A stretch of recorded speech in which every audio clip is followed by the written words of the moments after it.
I found a hidden door in my basement. I wish I had never opened it. I've lived in my house for 5 years.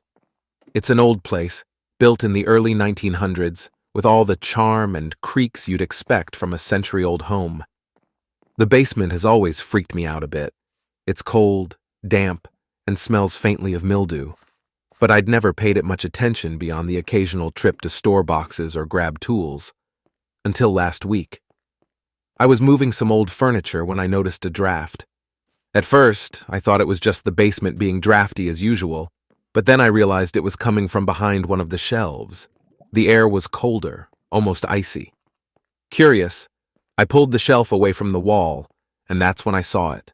A small wooden door, barely taller than a crawlspace hatch, covered in peeling paint. I stared at it for a long time. It wasn't on the house inspection report when I bought the place, and I had never noticed it before. It had no handle, just a keyhole. I should have stopped there. I should have walked away. But I didn't. Instead, I grabbed my toolbox, picked the lock, thank you YouTube tutorials, and swung the door open.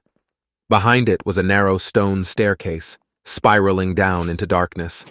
The air that rushed out smelled wrong, damp, metallic, and faintly sweet, like rotting fruit. Against every ounce of better judgment, I grabbed a flashlight and started descending. The steps felt endless. The farther I went, the more the walls seemed to close in.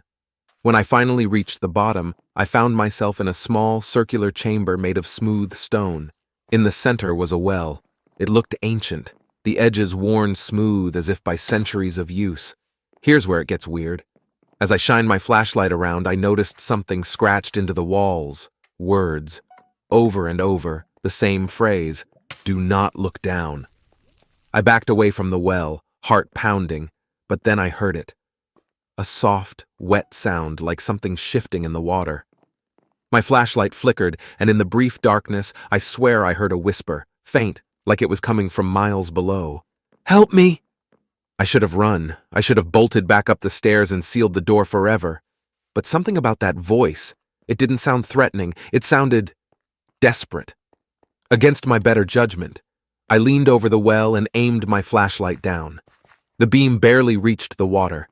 It was black and still, reflecting nothing. But as I stared, the surface began to ripple. Slowly, something started to rise. At first, I thought it was a person, a head, pale and smooth, breaking the surface. Then I saw the eyes, round, lidless, and too large for its face.